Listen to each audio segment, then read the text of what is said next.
ধেমাজি জিলাৰ হৰিনাথপুৰ হাজং জাতীয় পৰিষদ ছাত্ৰ সন্থাৰ অধিৱেশন হাজঙক স্বায়ত্তশাসন প্ৰদান হাজং ভাষাক প্ৰাথমিক পৰ্যায়ত পাঠদানৰ দাবী হাজংসকলৰ ভাষা সাহিত্য কলা সংস্কৃতি সংৰক্ষণৰ দাবীটোৱে আছে যে আমি অসম চৰকাৰক আমি পূৰ্বৰ পৰাই হাজং ছাত্ৰ সন্থাৰ জাতীয় পৰিষদে দাবী এটা কৰি আহিছোঁ যিহেতু প্ৰতিটো জাতি জনগোষ্ঠীয়ে আজিৰ দিনত নিজৰ জনগোষ্ঠীটো আগুৱাই লৈ যাবৰ কাৰণে স্বকীয়ভাৱে স্বায়ত্তশাসনৰ ব্যৱস্থাটো পালে গতিকে আমি হাজং সমাজেও আমি দাবী কৰি আছোঁ চৰকাৰক অনুৰোধ কৰি আছোঁ আমি এই সভাৰ যোগেদিও এই অধিৱেশনৰ যোগেদিও আমি আহ্বান জনাম যে আমাক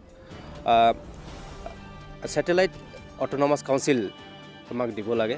আৰু satellite autonomous council Hajong autonomous council আমি সম্পূৰ্ণৰূপে আজি অধিৱেশনৰ জৰিয়তে আমি চৰকাৰৰ ওচৰত উত্থাপন কৰিম আৰু সেইখিনি আমাৰ হৈছে মূল দাবী যে আমাক জনগোষ্ঠীটো সুন্দৰভাৱে যাতে জীয়াই থাকিব পাৰে নিজৰ কলা কৃষ্টিসমূহক লৈ নিজৰ ভাষা সংস্কৃতি গোটেইখিনি যাতে আমি সুন্দৰকৈ জীয়াই ৰাখিব পাৰোঁ তাৰ কাৰণে আমাকো এই স্বায়ত্তশাসনৰ ব্যৱস্থাটো প্ৰয়োজন হৈছে বুলি আমি আগৰ পৰা কৈ আহিছোঁ আৰু যিহেতু এটা সাংবিধানিকভাৱে আমাৰ জনগোষ্ঠীসমূহৰ এটা অধিকাৰ এটা আছে সেইখিনি আমি পাম বুলি আশা ৰাখিছোঁ আৰু আমাৰ চৰকাৰক আমাৰ মাননীয় আমাৰ জনপ্ৰিয় মুখ্যমন্ত্ৰী হিমন্ত বিশ্ব শৰ্মা দেৱ তেখেত খুবেই আমাৰ ক্ষুদ্ৰ জাতি জনগোষ্ঠীসমূহক লৈ আশাবাদী আৰু ক্ষুদ্ৰ জাতি জনগোষ্ঠীসমূহক আগুৱাই লৈ গৈ আছে তো আমিও অনুৰোধ ৰাখিছোঁ আমাৰ ফালৰ পৰা আমি হাজং সমাজৰ ফালৰ পৰা আমি আজি যৌথভাৱে দুয়োটা সংগঠন আমাৰ পিতৃ সংগঠন অসম হাজং জাতীয় পৰিষদ আৰু সদৌ অসম ছাত্ৰ সন্থা একেলগে আমি এই অনুষ্ঠানটো আয়োজন কৰিছোঁ এই সভাখন আমাৰ চলি আছে এই অধিৱেশনটো চলি হ'ব আজিৰ পৰা আৰু মূল দাবীটো হৈছে আমাৰ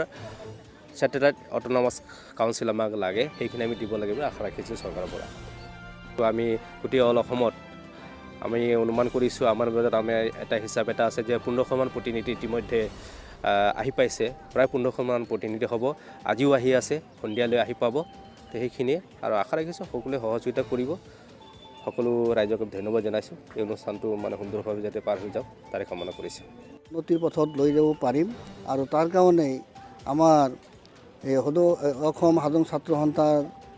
সভাপতিদেৱে যিটো কৈছে যে আমাৰ স্বায়ত্তশাসিত পৰিষদটো লাগে ঠিক এই দাবীটো আমাৰ আছেই তাৰোপৰি আমাৰ যিটো তাৰমানে এতিয়া ভাৰত চৰকাৰে হওক বা অসম চৰকাৰেই যে প্ৰতিটো জনগোষ্ঠীক তেওঁলোকৰ মাতৃভাষাত প্ৰাথমিক শিক্ষাদানৰ ব্যৱস্থা কৰি আছে বা কৰিব তাৰ কাৰণেও আমি তাৰমানে এই সভাতেই প্ৰস্তাৱ গ্ৰহণ কৰিম যে আমাৰ হাজং অঞ্চলৰ বা হাজং বসতিপূৰ্ণ গাঁওসমূহত যাতে হাজং মাতৃভাষাৰ প্ৰাথমিক বিদ্যালয় আমাৰ চৰকাৰে প্ৰতিষ্ঠা কৰি দিয়ে আমাৰ জাতিটোৰ ভৱিষ্যত প্ৰজন্মক যাতে উন্নতিৰ শিখৰত আগবঢ়াই লৈ যায় তাৰ কাৰণে আমি ভাৰত তথা অসম চৰকাৰক আমি অনুৰোধ জনাইছোঁ তাৰোপৰি আমাৰ যিটো হাজঙৰ ভাষা কৃষ্টি সংস্কৃতি সাহিত্য এইখিনিও আমি তাৰমানে কি ধৰণে পদক্ষেপ দিলে আমি তাৰমানে উন্নতিৰ পথত আগবঢ়াই যাব পাৰিম তাৰ কাৰণেও আমি এই সভাখনত বিশেষভাৱে আলোচনা কৰিম আৰু তাৰোপৰি আমাৰ যিবোৰ তাৰমানে সমস্যা আপোনালোকে জানে অকল আমাৰেই নহয় গোটেই অসমবাসীৰে সমস্যা এইটো বিশেষকৈ উজনি অসমত যে ভূমিৰ সমস্যা যে ভূমি বহুতেই তাৰমানে দখল কৰি আছে বা আপোনাৰ ভোগ দখল কৰি আছে কিন্তু তেওঁলোকে ভূমিৰ পট্টা দিয়া হোৱা নাই তাৰ কাৰণে আমি অসম চৰকাৰক অনুৰোধ জনাওঁ যাতে আমাৰ গোটেই অসমত যিখিনি আমাৰ তাৰমানে ভূমিপুত্ৰ জনগোষ্ঠী আছে বা সাধাৰণ জনগোষ্ঠী আছে তেওঁলোকক যাতে সকলোকে আপোনাৰ ভূমিৰ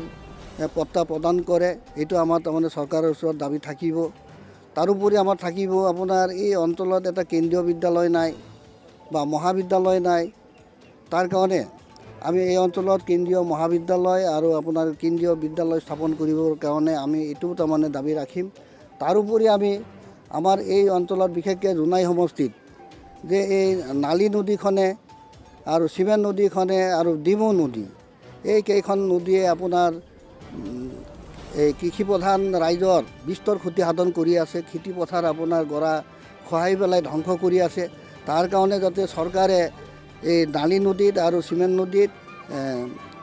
উৎপত্তিস্থলৰ পৰাই তাৰমানে ব্ৰহ্মপুত্ৰ পাৰে কমচে কম আপোনাৰ সেই বগীবিল দলংলৈকে আমাক যাতে জিঅ' বান্ধৰ ব্যৱস্থা কৰি দিয়ে তাৰ কাৰণে আমি অসম চৰকাৰৰ আপোনাৰ আপোনাৰ ব্ৰহ্মপুত্ৰ নদীখন কণ্ট্ৰল কৰিবৰ কাৰণে জলসম্পদ বিভাগৰ মন্ত্ৰী মহোদয়ক আমি ইয়াৰ দ্বাৰাই অনুৰোধ জনাম আৰু জনাইছোঁ যাতে তেওঁলোকে আমাৰ এই জোনাই সমষ্টিৰ ৰাইজক ৰক্ষণাবেক্ষণ দিয়াৰ ব্যৱস্থা কৰে। এই দাবীসমূহ আমাৰ তাৰমানে চৰকাৰৰ ওচৰত থাকিব আৰু এইখিনি কথাবোৰ আমাৰ তাৰমানে এই অধিৱেশনত বিশদভাৱে আলোচনা হ'ব। এই 3 দিনীয়া তাৰমানে যিটো আমাৰ প্ৰতিনিধি সভা তাত আৰু অহা 11 তাৰিখে আমাৰ তাৰমানে মুকলি অধিৱেশন হ'ব